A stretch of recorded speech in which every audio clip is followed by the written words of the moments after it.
네, 안녕하세요. 관통예술 이승원 이제 통찰의 시대, 네, 통찰의 시대 구간 영상입니다. 첫 번째 영상이고요. 첫 번째 영상이니까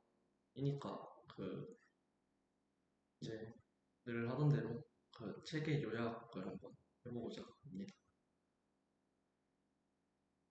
음, 이제 이 통찰의 시대라는 책의 통찰의 시대가 의미하는 시대는 이제 1900년대 이거 이제 특히 그 중에서도 오스트리아의 빈의 이야기를 다루고 있다. 그 시대는 이제 통찰의 시대다라고 이 저자가 에릭 캔델이 얘기하고 있다고 생각하면 되겠습니다.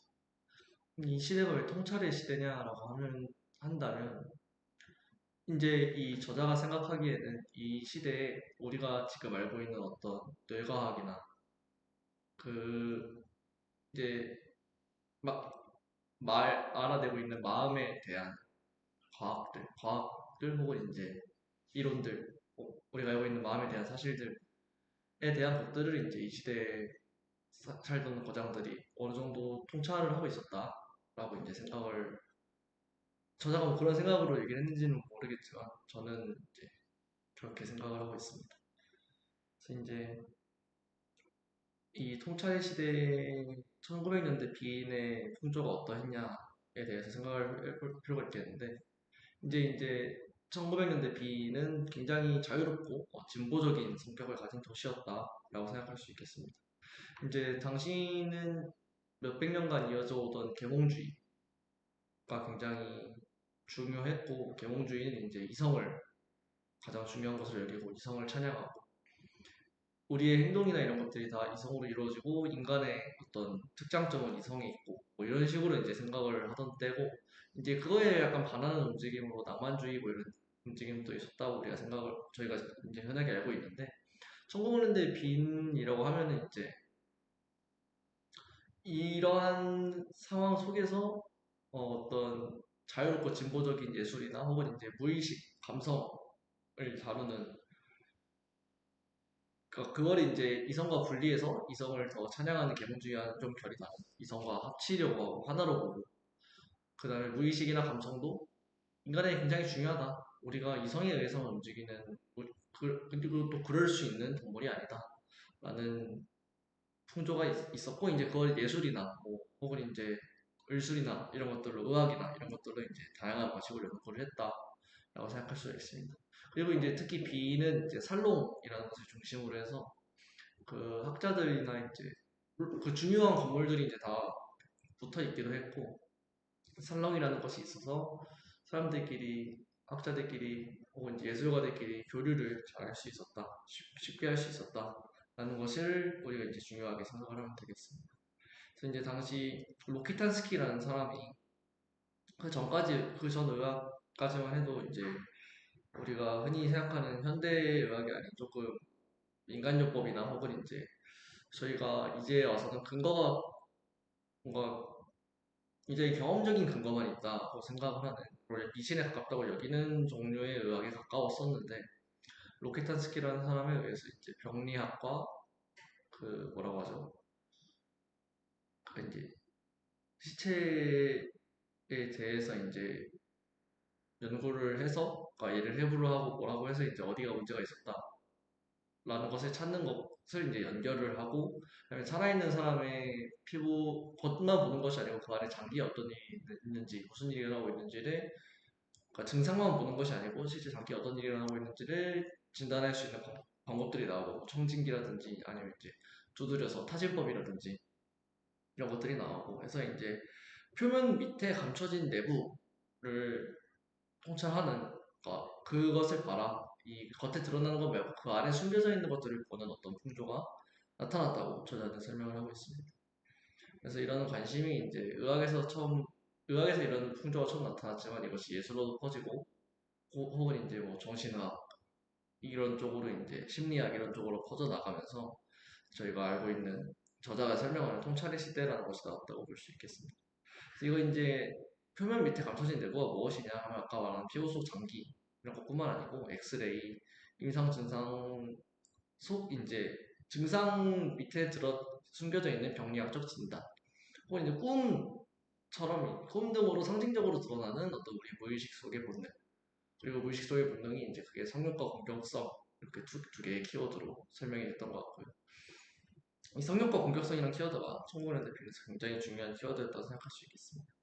그리고 이제 겉모습에 드러나는 것에 감춰져 있는 어떤 감정들, 그리고 이제 이게 외부 환경의 영향을 받아서 병도 그렇고 뭐 무의식도 그렇고 기억도 그렇고 외부 환경의 영향을 받아서 형성이 되고, 이것이 이제 감춰져 있지만 외부에서 어떻게든 약간 표가 난다, 이런 식의 이제 생각을 가지고 사람들이 공부를 했던 것 같습니다. 그래서 이제 처음에 5명의 어떤 거장들이 나오는데, 어, 이 5명의 거장이라고 한다면 로키탄스키, 아까 말한 의학의 거장이 있고요. 그리고 이제 로키탄스키는 이제 여기서 얘기하기는 조금, 로키탄스키는 어쨌든 의학의 거장이었고 그 빈 의대의 이제 짱이었는데,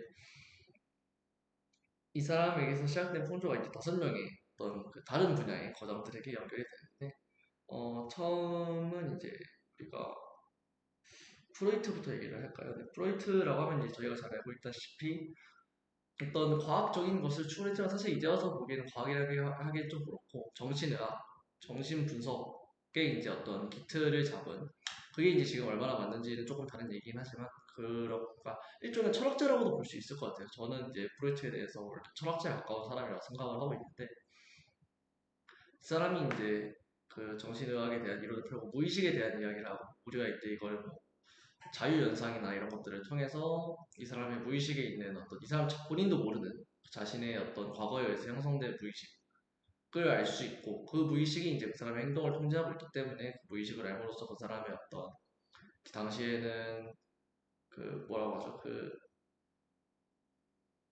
트라우마가 아니고 히스테리, 그러니까 당시엔 히스테리라고 뭉뚱그려서 얘기했던 어떤, 그러니까 히스테리가 실제로 병으로 작동을 하는 거긴 한데, 이제 그거에 원인이 잘 안 드러난다고 이제 당시에 생각하고 있었는데, 그게 무의식에 의한 것이다. 그래서 이제 최면을 통해서 치료를 하기도 하고 해서 실제로 결과를 냈고요. 그 다음에 이제 그거를 이제 꿈이라는 것으로 확장을 시켜서 우리의 무의식이 꿈에 드러난다, 뭐 이런 식으로 얘기를 했던 사람입니다. 그리고 이제 프로이트가 중요하게 생각했던 게 이제 본능, 무의식 속의 본능으로서 중요하게 생각했던 게 성욕과 공격성이고, 특히 성욕이 우리의 무의식이나 우리가 이제 우리의 인생에서 무의식을 형성하는 데 중요한 일들을 굉장히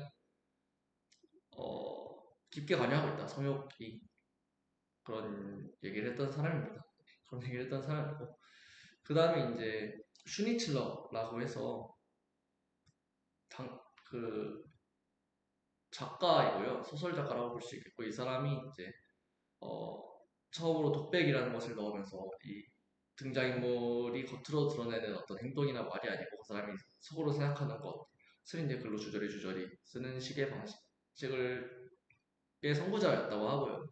그 다음 이것도 이제 겉으로 드러나지 않는 속에 숨어있는 것이라고 볼 수 있겠죠. 그리고 이제 특히 프로이트는 여성의 성욕에 대해서는 아는 것이 별로 없었는데, 슈리치러라는 사람은 여성의 성에 대해서도 굉장히 열심히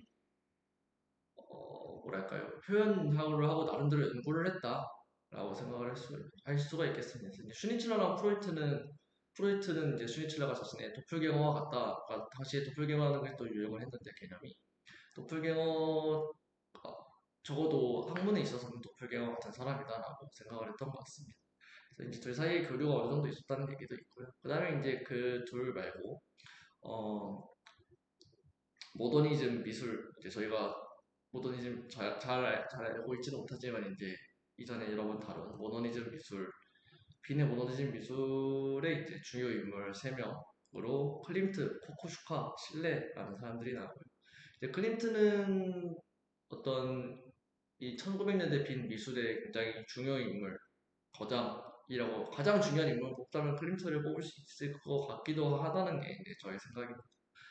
빈에 있던 사람들 중에서는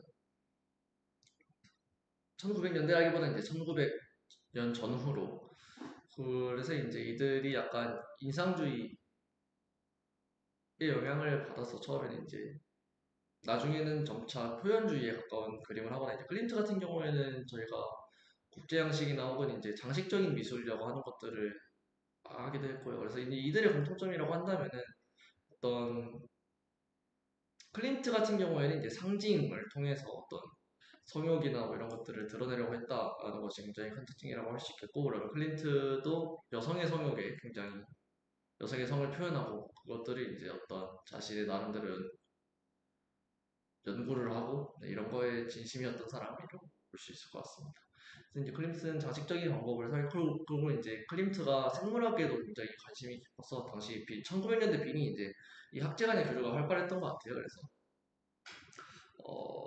그런 거에도 관심이 있었던 사람이고 이제 이 사람의 영향을 받은 사람으로서 코코슈카랑 신뢰라는 사람들이 있는데 이 사람들은 이제 손으로 감정을 표현하는 데 집중하거나 혹은 이제 온몸의 자세로 감정을 표현하는 데 집중하고 그 자신의 어떤 불안감과 이제 프로이트의 어떤 키워드 중에 하나가 또 불안감인데 신뢰는 이제 불안감을 표현하기도 하고 그다음에 공통적으로 어떤 성적인 주제를 굉장히 거리낌 없이 다루고 그 다음에 성욕이 사람들이 어떤 영향을 미치는지 특히 이제 프로이트가 어린 사람의 성욕에 어린 시절의 성욕에도 굉장히 그 주목을 했는데 이제 어떻게 보면 되게 민감한 주제일 수도 있는 이런 어린 시절 사춘기 이전, 사춘기 혹은 사춘기 언저리의 성에 대해서도 다루었던 이제 주제나 소재 면에서도 굉장히 충격적이고 파격적이고 이제 그림을 그리는 것도 방식도 이 표현주의적인 양식을 겉으로 이제 이 사람의 내면의 감정이 드러나는 그런 양식들을 사용했던 사람들이라고 볼 수 있겠습니다.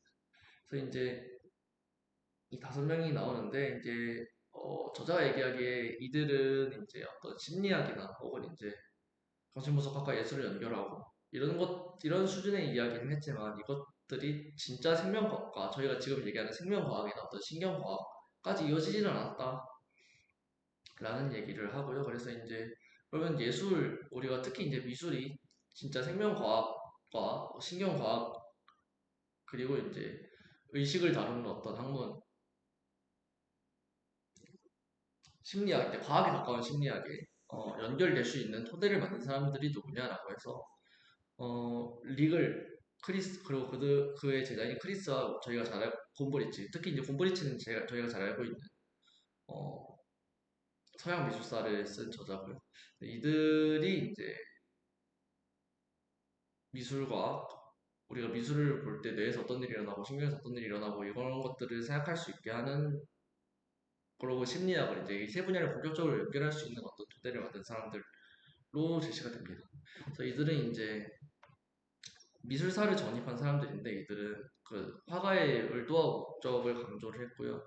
각 시대의 미술을 이제 미술사를 어떤 식으로 또 얘기를 했냐면 각 시대의 미술을 어떤 선형적인 진보나 태보로 볼 수 없으며 이게 이제 양식을 중심으로 해서 취향의 이야기다. 뭐 이게 이제 연쇄되어 있는 사실이긴 하지만 이게 변형이지 어떤 진보나 태보는 아니다. 이런 식의 얘기를 했던 것 같습니다. 그래서 이제 그 전까지는 양식이 굉장히 띡띡띡 이렇게 떨어져 있는 것이고 그 안에서 어떤 진보의 방향이나 퇴보의 방향이 있다고 생각했던 것과 차이가 있었고 그다음에 이 취향이라고 하는 것은 어쨌든 관객과 미술가 사이에서 어떤 상호작용을 통해서 형성이 되는 것이고 물론 이제 미술가가 자신 그 책에 나오는 이전에 사실 화가 얘기에서 나오는 건데 미술가들이 자신이 어떤 동화시킬 수 있는 감동시킬 수 있는 그룹의 내에서 일을 하는 것이다라는 견해도 있었지만 이제 그거랑 약간 별개로 또 관객의 취향이라는 것이 이 미술을 구성하는데 미술을 평가하는 데 있어서 중요하고 평가라기보다 이제 관객이 있음으로써 미술이 완성된다 이런 얘기를 했고요. 관객의 해석 및 이미지 재구성, 감정이입 이런 것들이 굉장히 중요하다는 얘기를 했습니다. 그래서 이 기저에는 이제 게슈탈트 심리학이라고 하는 부분이 모여서 어떤 부분의 합이 팝보다 전체가 더 크다라는 어떤 문장을 중심으로 하는 게슈탈트 심리학을 이제 홈브리치가 가지고 와서 그 미술을 감상할 때 이제 마음속에서 일어나는 일을 설명을 했던 것 같고요. 근데 그거랑 별개로 이제 이들이 얘기하기를 그림 미술가나 예술가가 만든 작품에는 애매성이 반드시 존재하기 때문에 그것을 이제 해석하고 혹은 이제 거기에 감정이입을 하는 데 있어서 관찰하는 사람의 관객의 어떤 기억이나 관객의 경험이 들어갈 수밖에 없다. 관객, 네, 그런 얘기를 했던 것 같습니다. 그래서 이제 관객의 몫이 예술에 굉장히 중요하다라는 얘기를 했던 것 같고요. 그래서 이제 이 미술이라는 것을 화가들은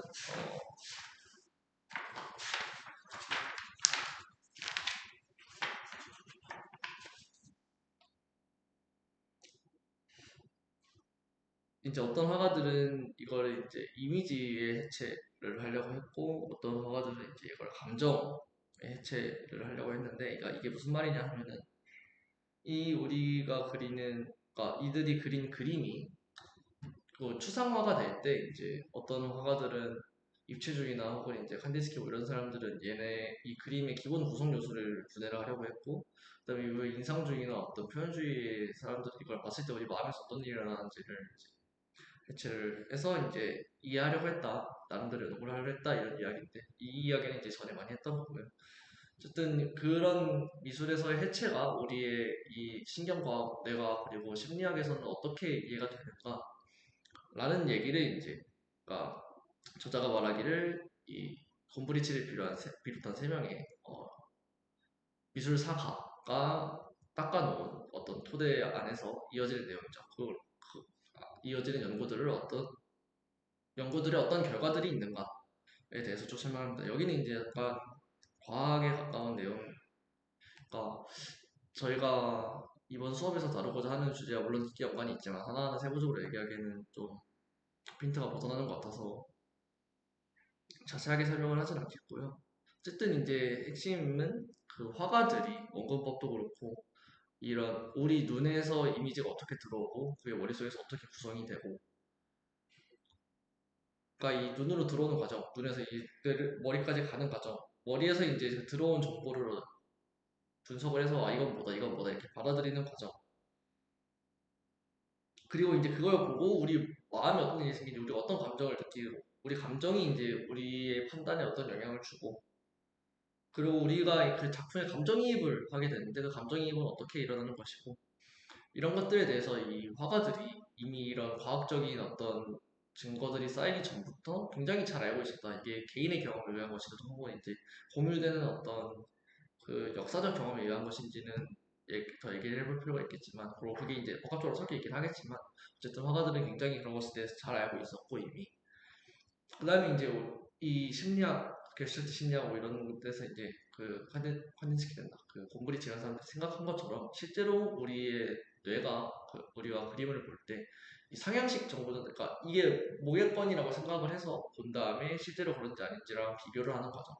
혹은 이제 밑에서 이 여러 가지 이미지 구성 요소들을 보고 그걸 합쳐서 우리가 알고 있던 것과 비교해서 아 이건 보겠다라고 생각하는 거죠.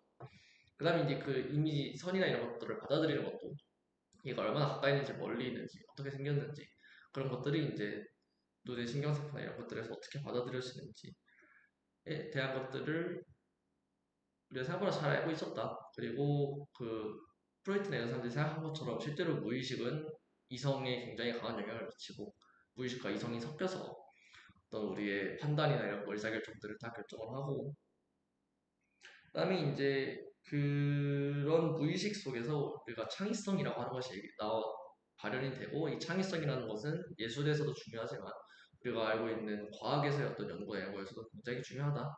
그러니까 그 둘 사이에 창의성이라는 어떤 공통점이 있다, 연결점이 있다 이런 얘기들이 쭉쭉쭉쭉 나옵니다. 그래서 이제 전반적으로 내용을 한번 정리를 해봤고요. 이제 가장 중요한 것들만 이제 추려서 한 두세 문장 정도로 정리를 더 해보자면은 이 책은 이제 1900년대 빈에서 표면 밑에 숨겨져 있는 것들에 대한 탐구를 했던 연구들에 대한 것이며 그런 연구들이 이제 특히 예술에 대한 부분들이 우리가 지금 하고 있는 과학에도 굉장한 인사이트를 줄 수 있다.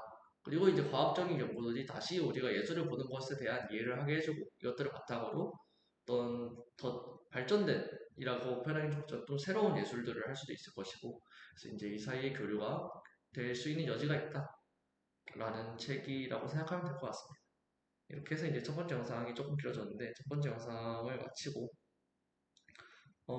사실 첫 번째 영상은 이제 늘 요약을 하긴 하지만 이 요약이 중요한 건 아니죠. 요약이라는 거는 어쨌든 제가 책에 대해서 어떻게 이해를 했는지를 말씀을 드려야지 뒤에 이제 제 생각이나 어떤 이제 뭐 저자의 주장에 대한 논박이나 이런 것들이 가능하다고 생각해서 요약을 하는 것이고 어쨌든 이게 중요한 것은 아니니까 두 번째, 세 번째, 네 번째 영상을 더 이제 열심히 해서